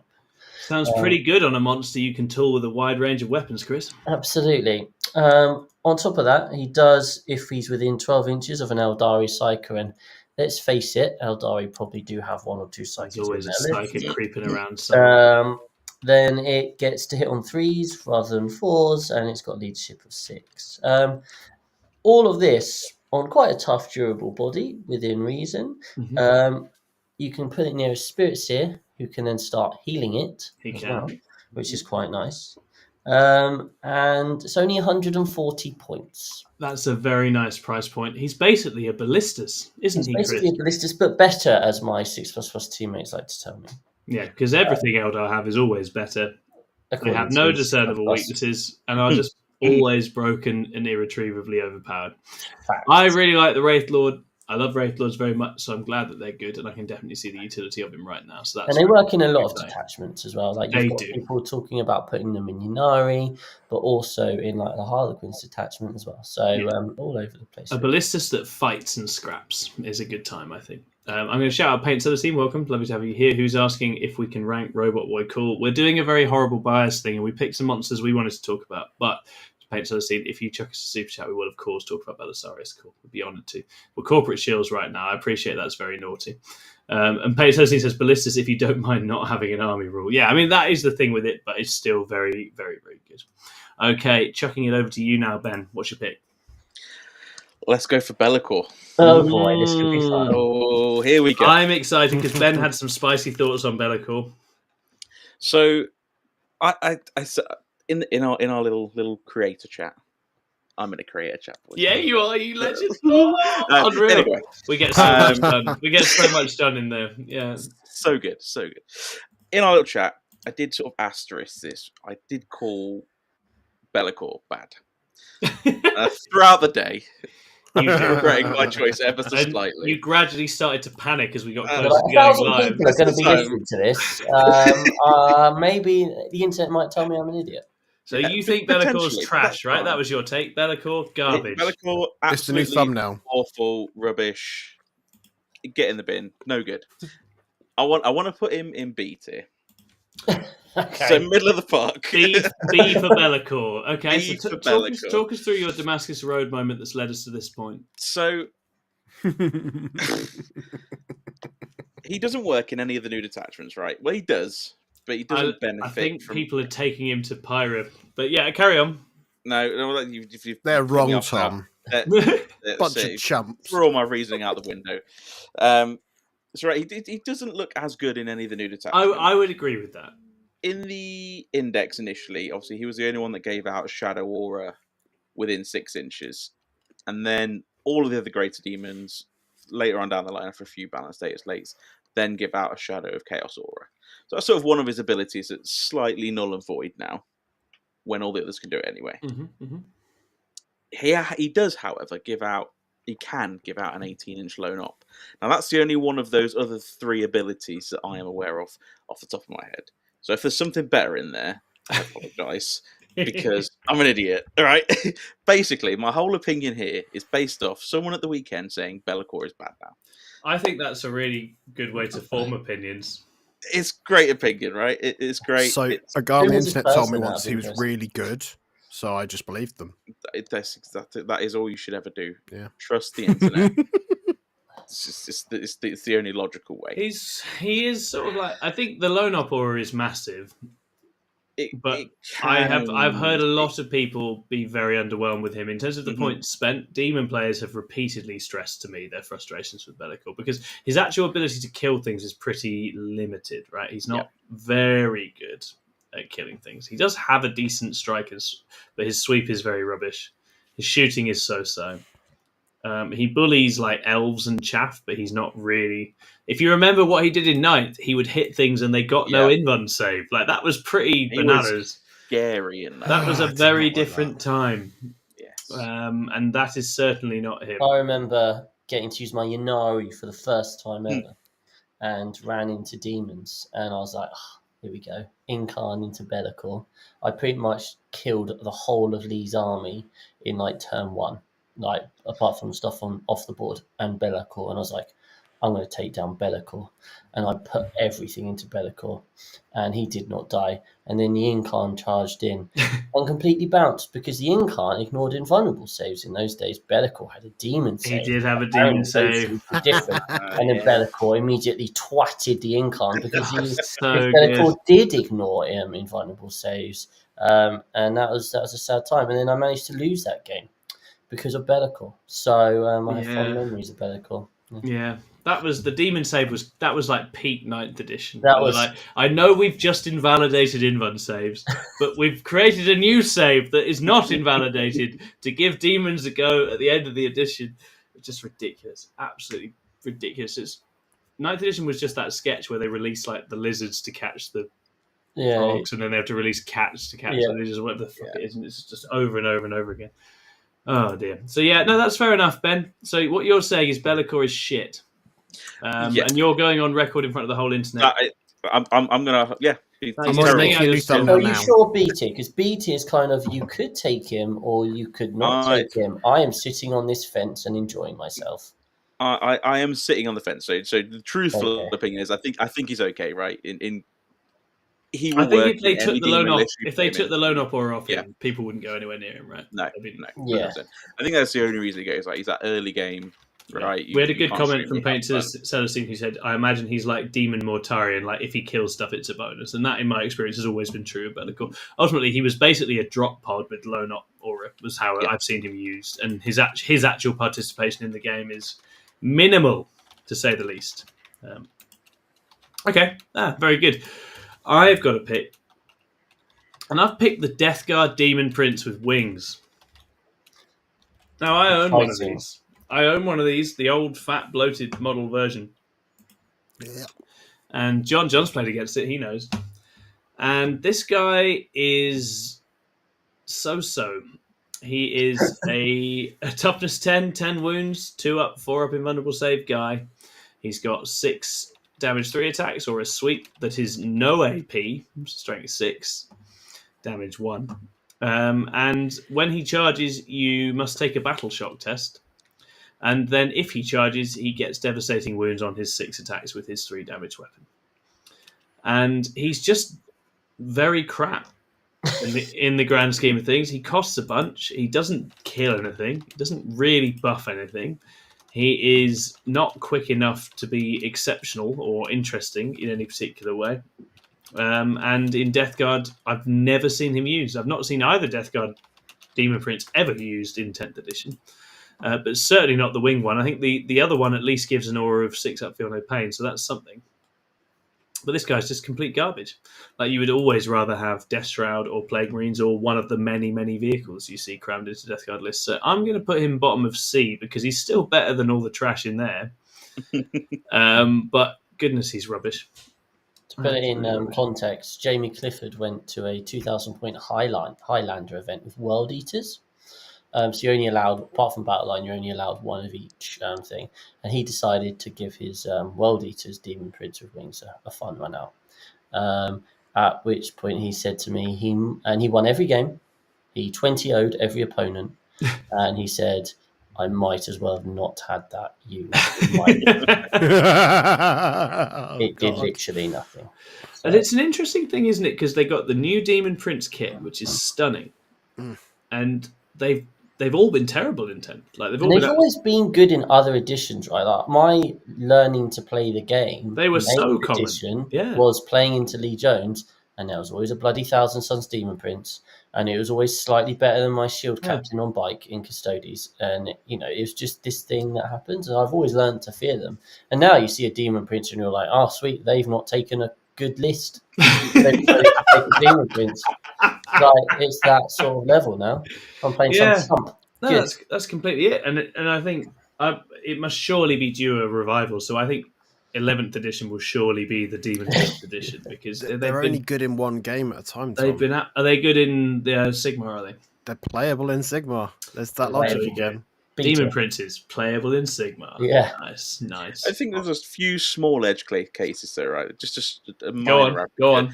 So there's the Thousand Sons Demon Prince, right? This is the correct Ed case. You've nailed it. What up? Yeah. So the Thousand Sons Demon Prince with the stealth aura, which is always nice. Magnus and your Mutaliths and everyone running around with stealth is just silly. Absolutely silly. The 2,000 Sons ones are legitimately good because the other one uppy downies as well, which with Cabal points is no joke. Yeah, that is quite interesting. And then the other one is the one that gives out the invul in World Eaters, right? It's been corrected. Literally just got shouted out in the chat. Yeah. Josie's different. So it does still buff things, but the buff got reduced, I think. Yeah. But yes, you're right. That in Vessels, I know Josie uses it still. And she beat me with one in the list, I think, at Northern Warlord. So it is obviously good. Like it does function. But in general, they've had a bad edition, the old Demon Princes. 2 out of like 10. Maybe Emperor's Children will change everything. I guess we'll have to see. I don't think it affects them selling though, Tom, because it's in their top 100. No, because they're fucking incredible. That model's it's so in the top good. 100. Yeah, so stunning. That leaves one monster for us to rank, unless anyone wants to intervene with a super chat before we finish. Heroically intervene for 1 CP with a super chat, and we will of course rank any monster you want. But until then, we're going to rank Moth. Where do we think Moth sits relative to these things? There isn't the right tiers here for it. You think we need a higher tier, an S++? We need a Moth ++ tier. Yeah, I think the thing with Moth is like you can't run Moth without Moth. Whereas you can run Thousand Suns without Magnus. It's an essential pick. Like, you have to have Moth in order to even submit a Moth list. You need those battle line carpet moths. Which makes a big difference. What you're doing. Yeah, exactly. Well, as anyone who plays Moth will know. We've obviously been playtesting Moth, but I appreciate it's not gone out of public release. But Moth produces other Moths, but you can't get those Moths without the original Moth in the list. So I think it's essential, and obviously it is game-defining, meta-warping, very dangerous. It's the only matchup Ed Watts is afraid of. And that's with his Windrunner list. Yeah, exactly. With Windrunner main Ed Watts, who was an admech main for all of 3 days. Rest in peace, Ed Watts' admech. Yeah, that £1,000 army he just bought, I feel really sorry for it. Obviously Moth sits atop this tier list, because I'm confident that it will solo any of the other monsters on this list, including the Great Unclean One with the Feel No Pain. Yeah, one-shots it. Ignores Feel No Pains, doesn't it? Of course it does, when they belong to a Great Unclean One with a 4-up especially. But it's very, very damage. Yeah, ignores Inmuns, ignores Feel No Pains. Like, just doesn't have any time for any of that. And doubles the damage if you have one of those things, but also still ignores them, which is a really kick in the teeth kind of rule. It was actually the last 9th edition book, but they forgot to put it out. Yeah. Because it had been mothballed. Yeah. Fuck's sake, Unbelievable. So there concludes our monsters tier list for today. Obviously, we've left some territory unfulfilled, but we'll probably be back another time to revisit. There was some talk of a mounted tier list in the future, I think. Yes. And Paint Celestine says the real monster is GW for killing the Tantalus out of nowhere. Yeah. Not quite out of nowhere. Killing. Not quite out of nowhere. They've been killing off all of the equivalent things, but it is still sad. Like my poor Squiggoth. Yeah. R.I.P. the Squiggoth. All right. I think that's the end of the tier list. We're going to move on to some podcast questions. Then we're going to call it a day. As ever, in the chat, if you'd like to shout out some podcast questions, you are more than welcome to. We really appreciate you being with us so far. Please do hit the old like and subscribe. Please do leave a comment. Obviously, super chats, YouTube membership subscriptions, all very, very welcome with us as well. Thank you. Right. Let's look at the podcast questions. We had quite a few quite fun ones. One requires some research. I'm going to just remind people of this one now because I haven't done the research for it yet. Hannibal asked, what is the best model from the year that Tom was born? So someone needs to find some models from 1992 that we can check at some point. Then the next question was, do you think there are too many monsters and vehicles in 40k and that infantry is being pushed out? What do we reckon?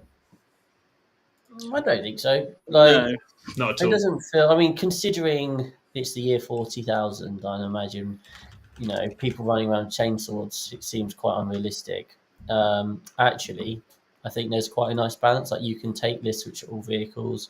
You can take lists which have some vehicles and monsters. You can take lists with none, and they all can have their own place. It's more shapes around the meta, doesn't it? Yeah. So, there are points where vehicles are the thing.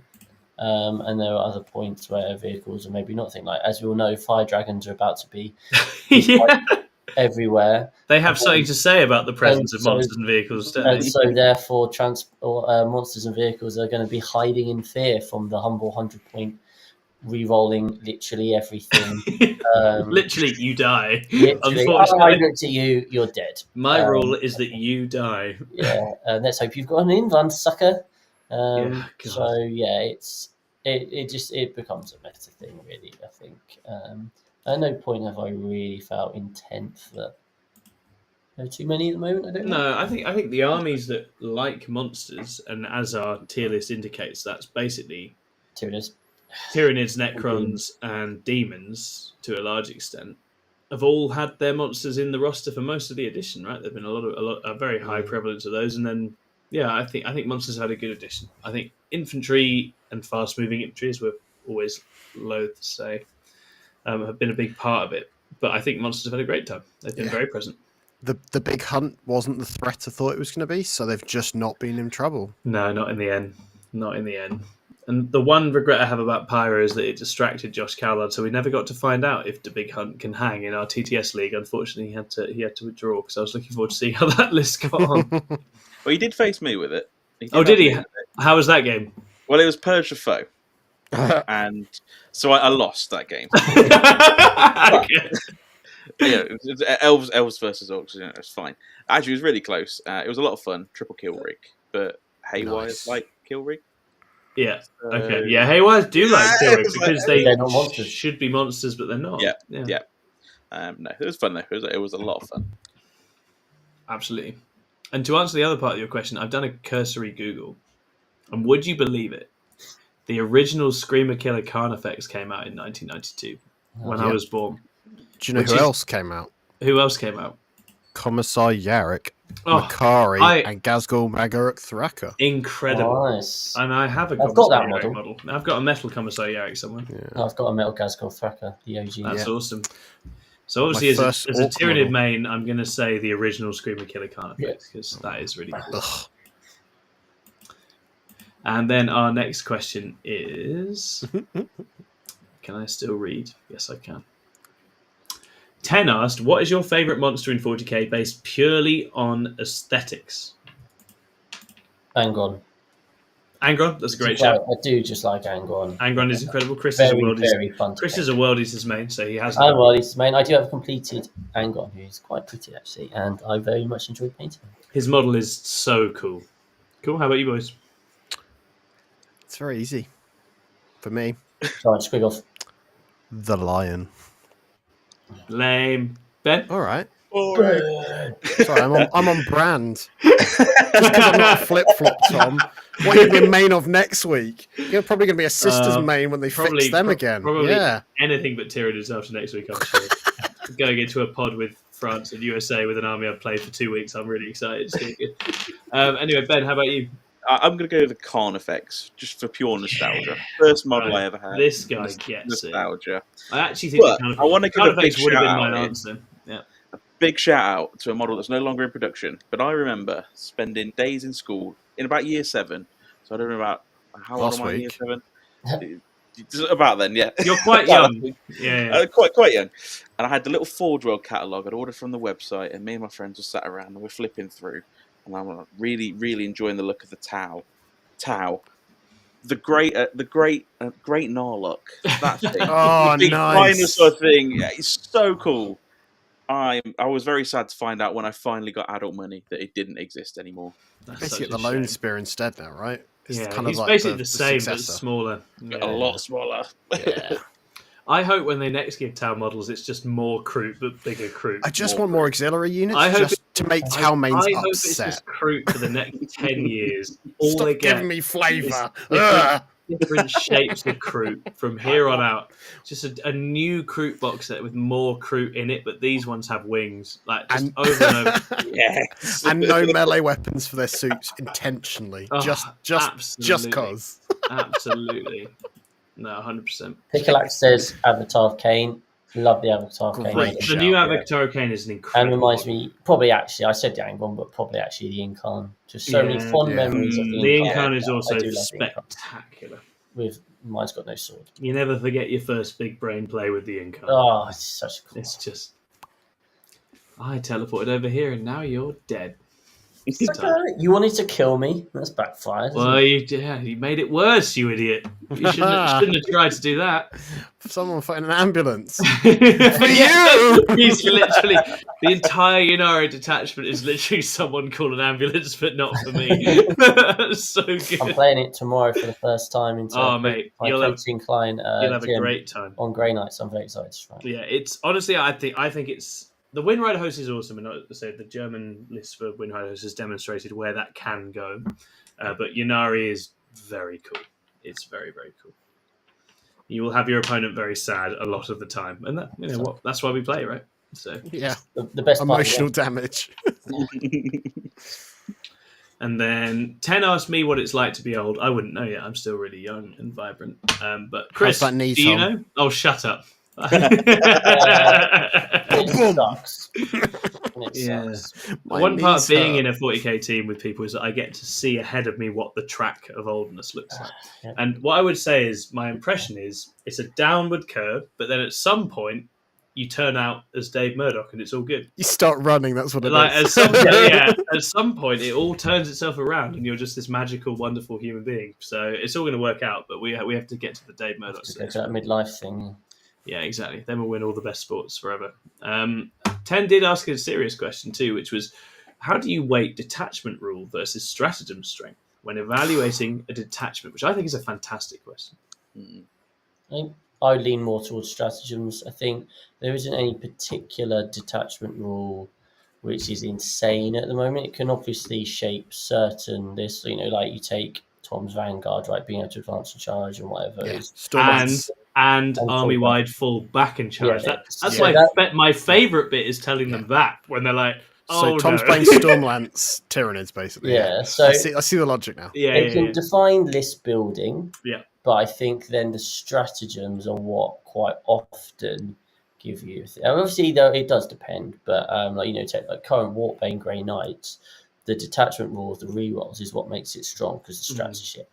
But you look at the Eldari, and actually, something like Windrider is like they've just got so many great stratagems. Yeah. Obviously, the Inari, their lethal intent is a ridiculous ability. It's incredible.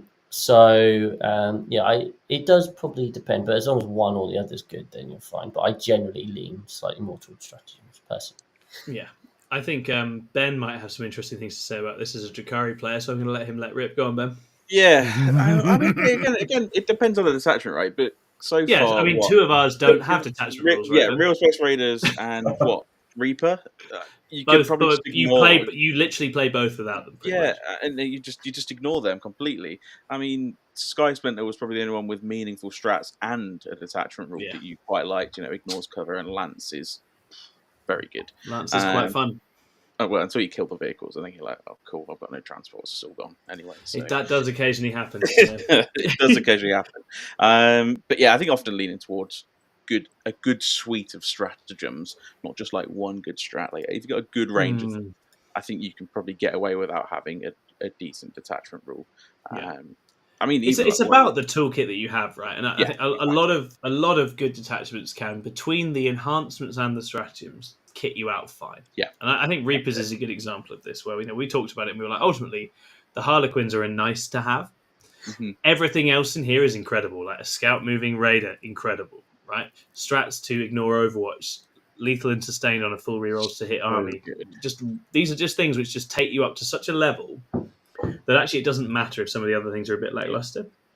And it's an interesting balance to strike, and ultimately I suppose it depends, and the others have kind of alluded to this, it depends on the relationship between the data sheets of your army and those things. If you have a good set of data sheets that can play off those things and win games of 40k, you're laughing, and you just need to check that they can do that. And as Chris says, ultimately stratagems are a big part of that, but the detachment rule can often be the cherry on top. If you get all of those things, then you're really cooking for sure. Wonderful. Okay. We've got some love for Yannari and Lethal Intent. I mean, it's just so good. It's just really silly. It makes people play like idiots because they have no choice. And then I think questions-wise...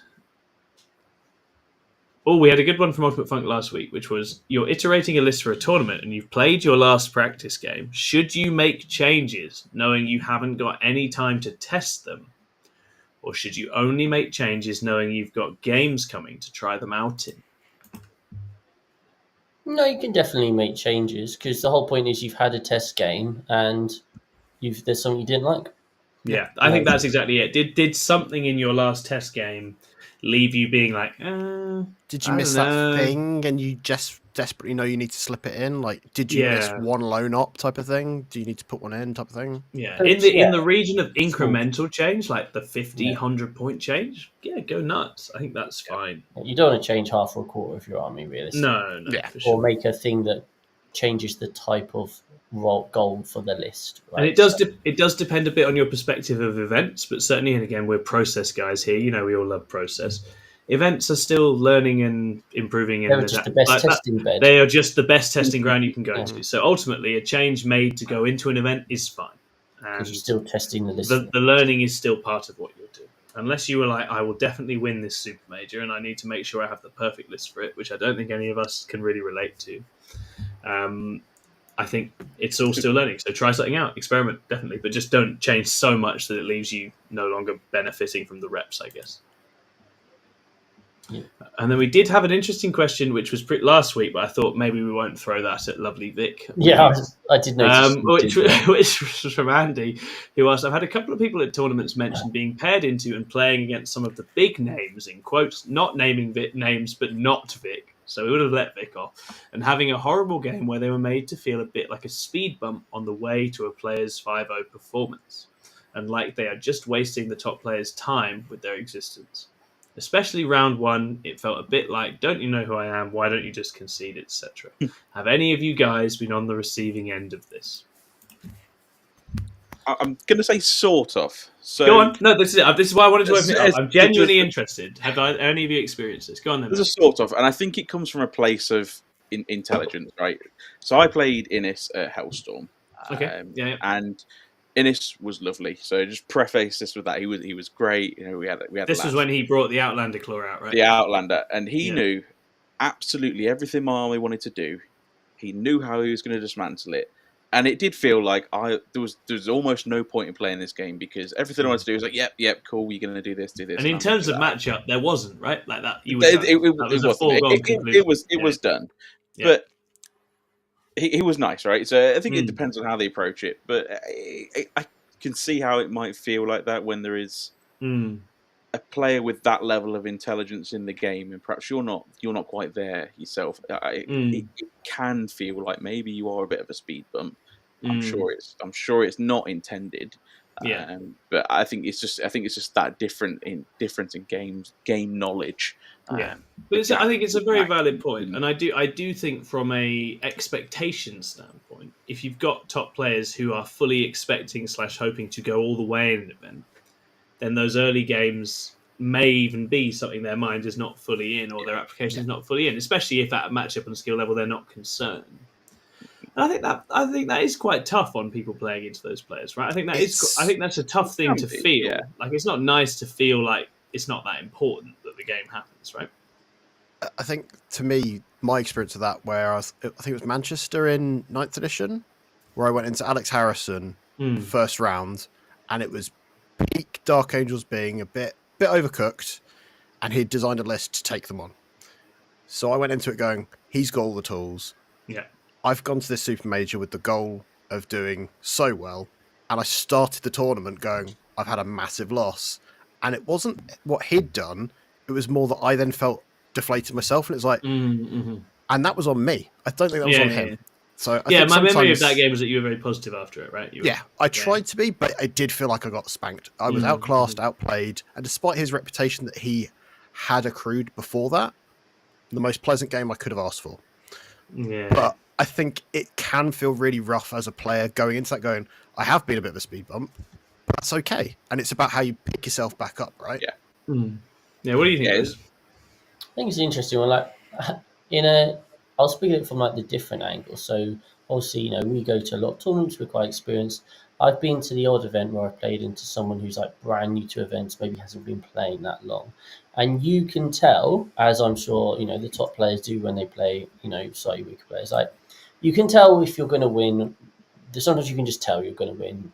Right, you just know that the game's going to go a certain way, and I think then it's up to the player to make a really conscious effort to make the game as fun as possible. I completely agree. Agreed. It's on them. Like if I know I'm going to win, and it probably doesn't really matter what my opponent's going to do, because I know they're not going to be making like the most optimum choices in that. It's about well, let's just make sure they're having a good time. I will start trying to almost talk to them about their choices. I'd be like, well, you know, these are the things you could do. This is something, but just be careful of this because I could do this, etc. And it just changes the tone of the game, and then it becomes a lot more supportive. I think you certainly don't want situations where you're like, look, mate, it's over turn 2. Like, should we just talk it out and then go for an early lunch? Like, actually, because they've paid good money, they want their game. They want their game. You need to give them value for that. Like, you know, it's your responsibility to be a good opponent. And it's finding those little stories, even when it's gone south. Right? There's always little things you can get excited about in the game, like, you know, trying to try and kill this dickhead. Yeah, you managed to kill my blah blah, my character, whatever. You know, and you can make it fun. I have been fortunate. I've played a few of the big players, and they've always made me feel like I was like in the game. Even if I've realised in my head I'm not in the game, or my army's now become eviscerated. Like Josh Roberts is a classic one for that. Like Josh is a delight to play. He's an absolute gent. Yeah. I remember, you know, we got to the semis of a team event playing against England. I'm into his Space Wars. We spent ages just chatting, and he did his first. He went first, and he moved his army forward, and I went, I've lost. And I was like, this is not a nice situation. I was like in my head, I was running through all my options. I was like, I just lost this game.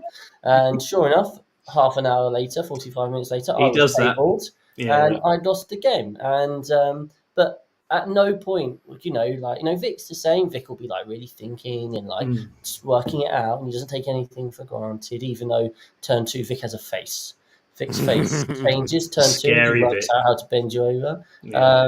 But like, yeah, it's just I think it's up to the person. I think it's that person's responsibility. I can't comment. I mean, I have played in his before, and he was nice. Again, he was somehow 1 and 2 at LGT, and just was obviously going to annihilate everyone on the Sunday, and I was the first person in the way to that. But he was nice as he did it. But as Ben says, you know, he's probably played the matchup before, and there is that difference, right? When you played the matchup before, you understand how it goes, you understand the profiles. Whereas maybe some of us who play a bit less don't have that, and we go in naively thinking that things are going to turn out okay, whilst your opponent already knows how things are actually going to go. And then I can get why maybe sometimes they would be a bit like, well, look, mate, you don't actually have a chance here. And then it can actually have to be that they have to make that mental decision to go above and beyond to try and make the experience pleasurable for the opponent, because you know, we're just even those people are just human beings. They might be a bit tired or whatever, and might have had a bad day, stuff going on in their personal life. It's only if there are people who are constantly like that would I be concerned. I agree. Yeah, I think it can happen to anyone on a one-off. And I think there's a degree of social contract. There's a degree of exactly whatever the imbalance in a given game. It's still a game between two people who should have a nice time together. And I think that's something we champion here. But actually, I also know it's something that the vast majority of people believe in. And certainly, if we're talking about top players, I remember, you know, myself in Innis, and I know John's also played it in similar situations, like very imbalanced games where we've had a fantastic time, had a great conversation with him afterwards. 10 out of them. Thanks. Yeah, there you go. That one time. Well, there you go. And you know, people put the work in. I think it's something I know talking to Innis personally. It's like for Innis himself, like he wants games to be quicker and often more brutal because he's a tournament player and he knows he's trying to play as many rounds at an event as he feasibly can. So he literally designs lists and plays armies to finish games quickly and brutally because he needs as much rest as he can between rounds to go all the way in top cuts and other things, right? So when you get to that level, you've genuinely got to make those kind of physical considerations as well. But at the same time, you've still got to be lovely all the way through there. And obviously the best players are. I think there's a balance to strike because ultimately, you know, the best players want to get all the accolades of winning these many hundreds of people events.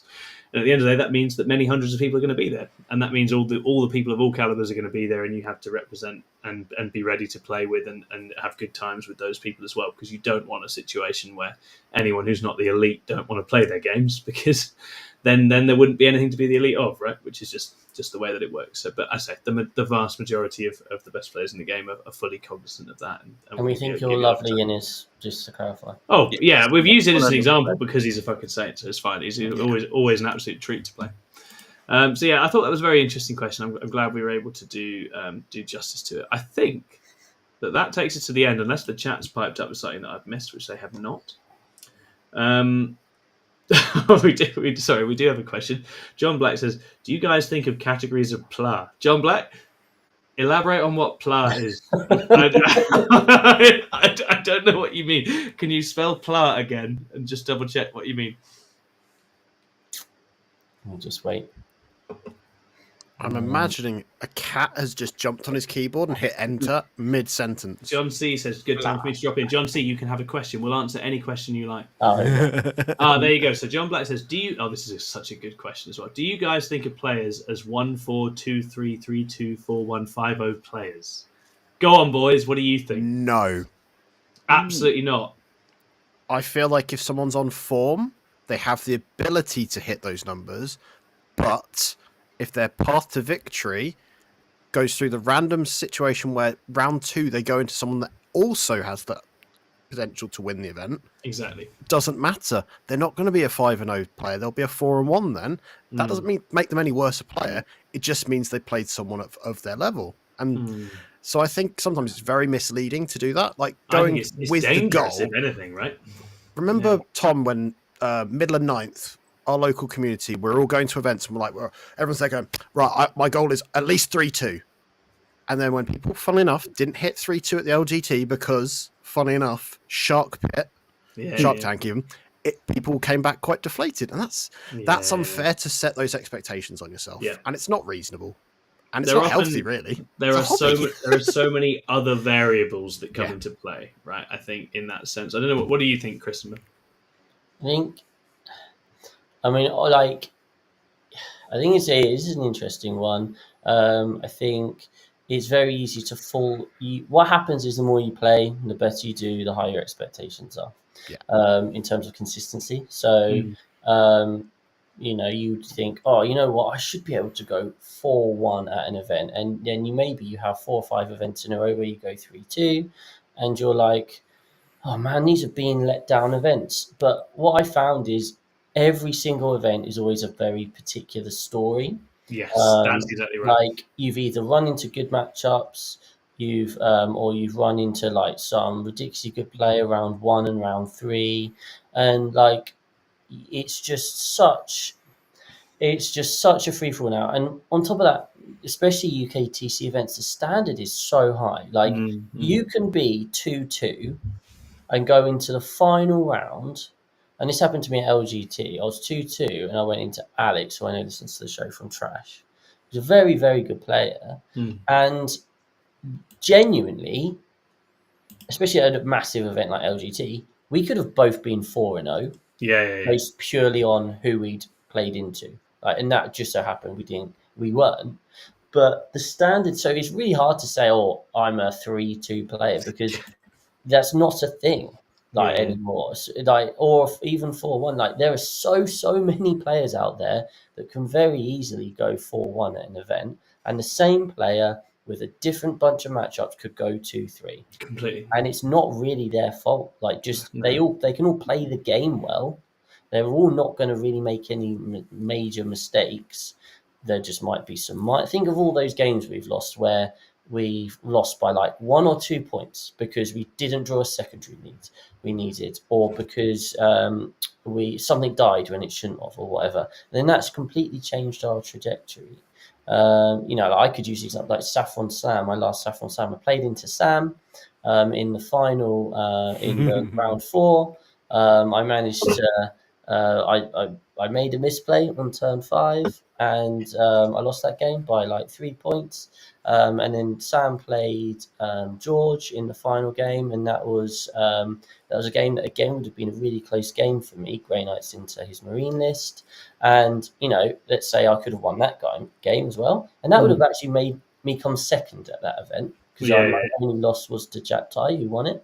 And like, there is a world, a parallel universe, where I come second in that event, and instead, I was scrapping against Guard in round 5 and just about managed to grab that. But I could have lost that game, and that would have put me at a 2-3 if I'd lost that game.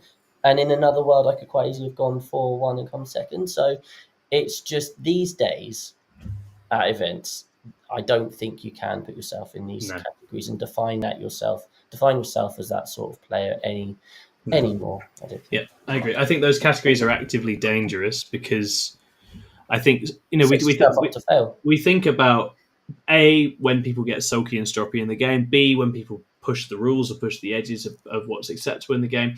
I think, and we've talked about it before, but I think a huge cause of that is when people's expectation of themselves is not being met. Right, when what they think should happen is not happening, they push it, or they get sulky, or they get sad. And as soon as you have fixed ideas of what you are worth in the game or what you deserve in the game, which is ultimately what those kind of labels are about, then you're in dangerous territory. Right, like very, very dangerous. I read an article. Can't remember who wrote it. I want to say maybe it was Ewan Bedford Cooper. I'm not sure, but someone wrote it, and it was like, what a player Ewan is. Man. It was like, why do people cheat? Oh, it was Warphammer. It was Mike. Warphammer. Yeah. Why do people cheat? And one of the things was people cheat because things aren't going the way they should be, or they're losing to a player who they think they should be beating. Yes. Like, I'm playing this guy, and they don't really know their rules. You know what? I'll just pick up this dice. Or no, I'll just mend these like rules slightly or whatever I need to do to make sure I win, because I deserve to win, because I am the better player. So therefore, I should go on to the next round. And I think it's a really interesting point, actually. Yeah, no, 100%. And John Black says entitlement in games with variance is always dangerous. And yeah, I think ultimately those labels either come with entitlement attached, or they come with a degree of condescension or negativity about one's potential as well, which I think isn't helpful and isn't fair, right? I think you've got to see this as things you can change and things within your control to some extent, but also things that are ultimately subject to a whole range of factors beyond our control as well. And it's very wild out there, and the game is very wild out there. I think it's so interesting now compared to. So I've had a couple of very good runs at UK events in my career to date, and one of them I can say right now was fully rocket fueled by Drukhari being bonkers, and that was a long time ago. And Drukhari were just so good that I was going to win more games, and I was a much worse player than I am now. And then in the circumstances of the present, I think in a much more balanced game where it's all a lot more complicated, good runs now feel a lot more earned and feel a lot more pushed for. But again, it still came down to what did I hit on what mission, and did I have the wind in terms of went first on this, went second on this. Did you avoid someone? Did I dodge the? Yeah, exactly. I didn't play Bridgehead. Would Bridgehead have twatted me? Yes, it would. Didn't play it. These kinds of things, and I think as Chris says, every individual event is a story, and you should never sort of lose sight of that and start applying a template from one to yourself all the time. I just don't think it's helpful. I don't think it'll get you anywhere. Just focus on, as we always say, the process. How well are you playing? How well do you understand the game? How happy are you with that? You can always be improving that. That is what will get you places, and then the results are secondary to that. And if you want to improve that, then we do have a coaching service available. Yeah, come get coached. We'll sort you right out. Which you can find at 6+gaming.com. We're so corporate now. We have a website. Go look at our website. It's really cool. Okay. Then John Black also said that Bugman's Hot Wings are not the choice for competitive play the next day. # Ring of Fire. Yeah. Love that for Japanese you, John Black. Flag. That's awesome. Oh my God. Okay. That's fantastic. And our final question is from John C., who I think arrived in the chat just as we were closing. And they ask, what's the best way to celebrate after exceeding your goals at an event? My favourite thing to do is sit in the car with Josh, who's probably done worse than me, gloat to all hell, and just see the visible salt and rage. That's my favourite thing to do after an event. Mr. I've won many most sporting awards. That's what I do. I'm not a sporting man. So I've got an ego. From Ben, we've got rub it in your friend's face. Any others from Chris or John? Film a video about it. Yeah. Yes. Make an event report. We never write an event report when we've gone 0-5 at a GT, right? We do not. We never go 0-5. So I'm really busy this week. I can't do a report about that one. Yeah, I don't know. Just add it to the pile. Don't even care. Yeah, just too many now, mate. Yeah, exactly. Have a Baileys. I like to treat myself to a Baileys. Macca's on the way home. That'll do it. Yeah. But to be fair, Tom, you'd get that anyway. Yeah, you're absolutely right. I know you do. I absolutely would. One thing I would absolutely say is, and this definitely does happen to me these days, is I have a little break. Yeah. I don't do 40k for a few days because you've evidently done enough. So treat yourself to a little rest and go and think about something now. John Black says, "Can you coach the Spore assist use for you, John Black? I will create the best Spore assist list that ever damn lived. And on that note, on that bombshell, we will call it a day. How many points down is it? All right. Thanks for tuning in, everybody. We've had a great time. We'll be back again very soon. Tuning out. We love you all very much. Goodbye. Boy. Bye. Bye.